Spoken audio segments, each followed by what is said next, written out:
Did Joe Biden put out the hit on Tucker Carlson? I don't know, and I don't have any proof. So if you wanted proof, this is not the video for you. This is just a video of pure speculation here. But I was thinking about this quite a bit today, and while this might be just purely speculation, let me tell you why I speculate such a speculation. So if you remember, Tucker Carlson said that the reason he planned on going to Russia, actually, I don't remember how much sooner, it was a couple months or a year sooner, I don't remember exactly how long, but Tucker Carlson said that he planned on going to Russia to interview Putin. Like, he planned on it like much earlier than when he actually did it. And he said the reason he didn't go was because the CIA hacked into his phone and his Signal account and all of his social media and stuff, and basically leaked all of his information to a bunch of people. Well, when Tucker went to Russia this time, the White House and or the CIA or whoever was involved in that leaked all of Tucker's information again and hacked all of his accounts. So obviously, the US government does not approve of Tucker Carlson being in Russia and interviewing Putin. And I would be willing to speculate that the assassin or the people who wanted to assassinate Tucker might not have had any idea where he was if the White House/CIA never leaked all of Tucker's information. Like, yes, it's still entirely possible they still could have figured out where he was, but I think it was much more likely that they received that information from a more trusted source, i.e.,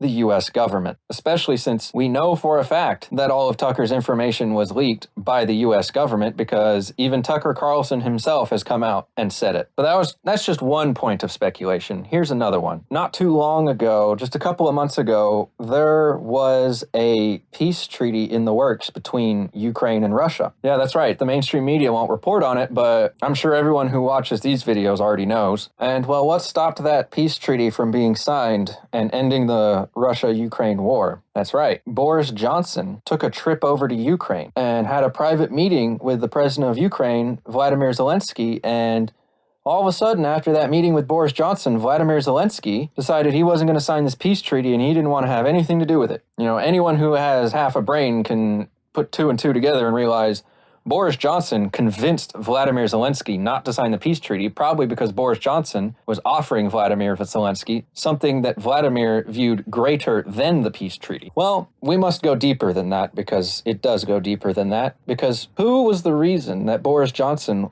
went to Ukraine and convinced Vladimir Zelensky not to sign that peace treaty? Well, none other than our president, Joe Biden. That's right. Boris Johnson got a call from Joe Biden, and supposedly that's the reason that Boris Johnson actually went over to Ukraine to convince Vladimir Zelensky not to sign the peace treaty. Probably because Boris Johnson was going over there to in person tell Vladimir Zelensky that do not sign this peace treaty. You have the full backing of the United States president. You don't need to sign any peace treaties if you have the backing of the United States president. Because I can't think of anything else that Boris Johnson could possibly offer Vladimir Zelensky that Vladimir would view as greater in value than signing a peace treaty ending this war. Not only that, let's be real, Ukraine would have lost to Russia years ago if the United States and NATO were not funding the war in Ukraine, aka it's really just a proxy war between the United States and NATO and Russia, but you know, nobody wants to admit it,